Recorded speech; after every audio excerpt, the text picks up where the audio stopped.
What you see is a 2.5-inch crack in the inside of the big rim on the tractor. Tractor's like hardly even 20 years old, and it's got a crack there, as you can see. So follow us along. We are going to fix that crack.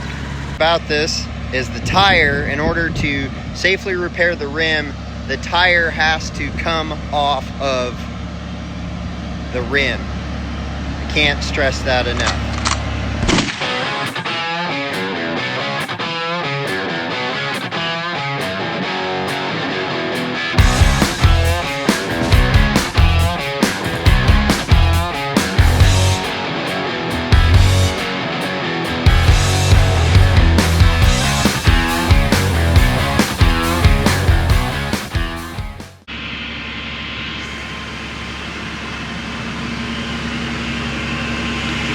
Oh, you could probably just leave it right there, to be honest. Oh, it'd be awesome. All right, so looks like this may have been beet juice. It certainly wasn't calcium, being this tractor's only 20 years old. You dealt with beet juice before? It was beet juice. I am a beet farmer. I'm very sorry. Good sir. Working at Mother Deere. One time.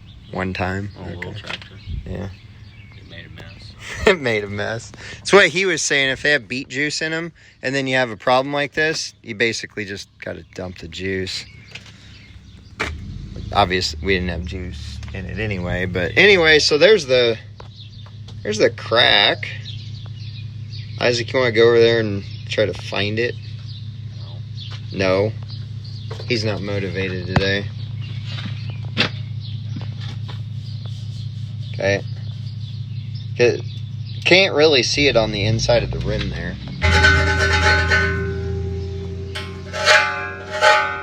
Yeah, not much there. Okay. As I pointed out, it's kind of funny there's not a crack along here where you'd have heat stress with all the welding, but to that plate, but whatever. I think that's it. Okay. To get a die grinder out with a cutting wheel and follow the crack in a little bit. Okay, we're gonna roll this over so we're able to weld on it back here, or actually no, down here. Yep, go. Do not try this at home. Keep moving, keep moving. There's the valve stem. Right there. Up.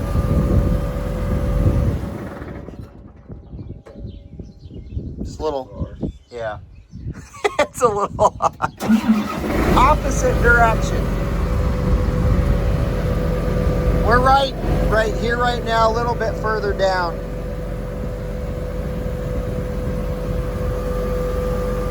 Keep going, keep going. Okay. Awesome. I think that's a good spot. So what I'm going to have to do, this echoes a lot, but what I'm going to have to do, because I don't think I can make out the end of, definitively exactly where the end of the crack is here. I think right here, but I don't know for sure on that. And then up here, don't know as well. It's such a faint crack. So I'm going to drill holes. Small holes, like less than 1/8 of an inch on the end of this crack right here. Last time I did that, the cracker fell off the jack. What? Oh, yeah, I figured, like, do I want to be this close to this thing? Probably But he says, Isaac does that from time to time with me, if it'll be okay. And then he doesn't tell me the real truth of how things are going. Yeah, until Why afterwards. did I tell you before? Then you would be terrified. Then you won't do it. Then you would say no. So, okay, so even though I explained this already to Isaac, I will explain this to the folks watching. This is my sample. I drilled a hole here and a hole here, which was, let's see here, 5/64. hole and hole, made a groove with my cutting wheel, and then I actually started on this side with a different, this is like 70 amperes, this was 110, then I did this one at like 90 something, and if you look, I know looks are deceiving here on the video, but there is no dish on either side of this weld. There is on this 110 amps or whatever it was. So that is going to sacrifice a little of integrity, but if you can get it here where you're not going to have that groove on the side, and I'm going to do a better job in one solid bead when I'm on the rim, but this is what you're looking for, where you're fixing the problem, you're welding it back together, but then the bad way to do this would be to have a groove on both sides where it's, here's your weld, it's this thick, and then your steel here, it's the same thickness, the weld might be a little bit thicker, but then you have this little groove where it's narrower. We're trying to get past that and have it be very uniform. So anyway, that is my sample. But as I fidgeted around all day with chores and stuff, and we have some showers coming in, I'm probably gonna prep this and get it ready, but I'm not gonna weld it until the rain stops. So probably a safe thing to do.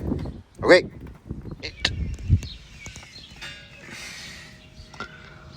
You can see here, there we are.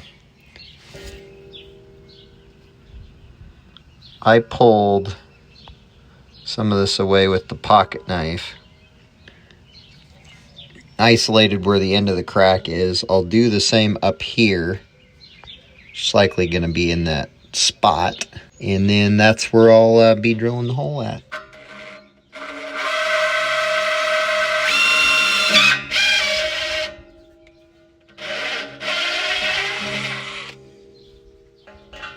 Okay, top hole. Top hole.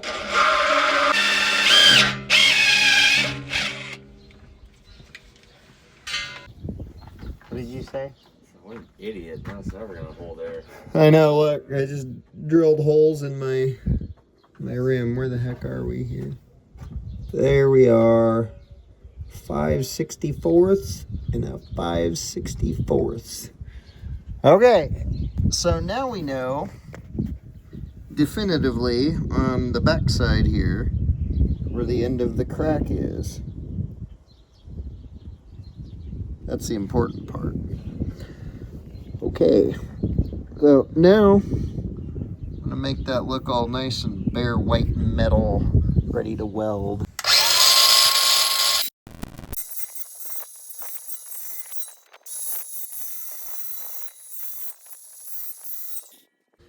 So now I'm gonna polish up both sides, like so.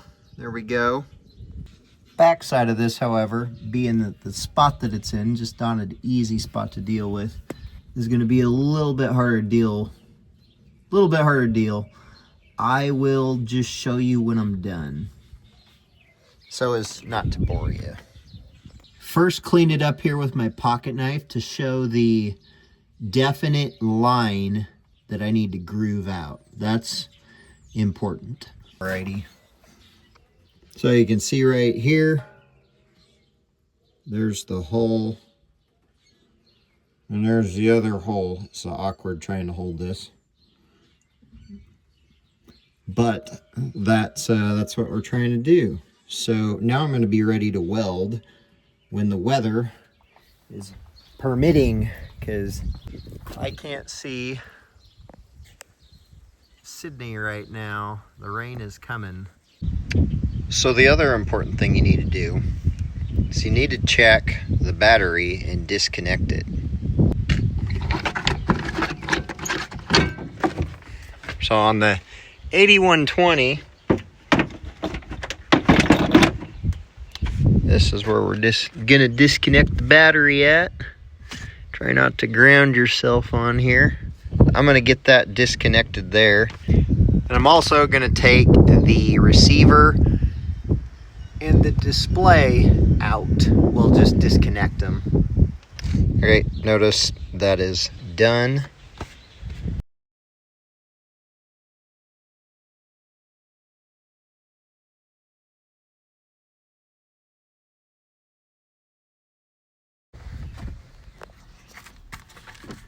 I'm gonna disconnect the display. I think that's about it. I'll disconnect the rate controller. Point is, with all the electronics, I don't know if you need to be that safe. I want to be that thorough. So y'all can prove me wrong that I don't need to do that. It's fine. I'm not here to argue. I just want to protect my equipment as much as I can.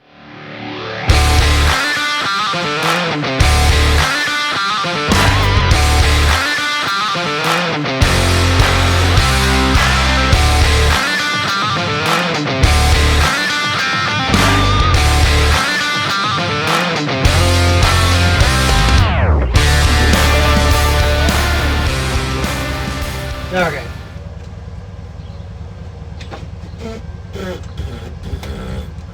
So there we go. There's our weld. Little bit of an interruption right there. Might grind that out and re-weld that.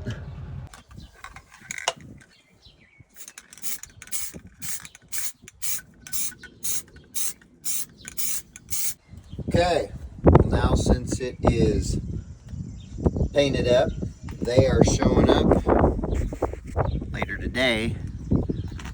Actually, not later today. They are showing up very soon, and they're going to put it back on and air it up and see if it holds air. I'll get a call from them or something like that, and we'll see. We'll see if it's leaking air. If it's not, that's a win. If it is, might just have to have the welder guy come over. Obviously, we'll take the tire off again. So this was the gamble. We'll see, embarrassingly, maybe, how it turns out. Pray to God that it does turn out well. So.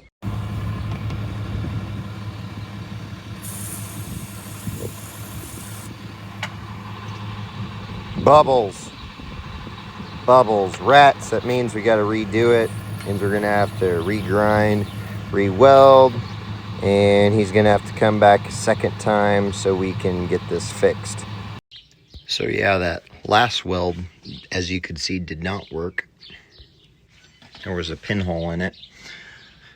After I had figured out, isolated right where the pinhole was, and then I welded over that, and then I did these lines back and forth and on both sides. I know it looks like crap, but I just want to get this thing covered as much as I can, give it some strength, and get moving on. So they're going to be by later today, maybe tomorrow, to remount that tire, and then we'll see what the finished product is like. All right, tires mounted back on. Been so for about 5 minutes. The guy just left. Let's check it out.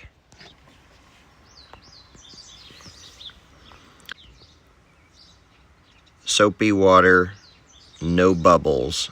We watched it for a couple minutes, put our hands over it.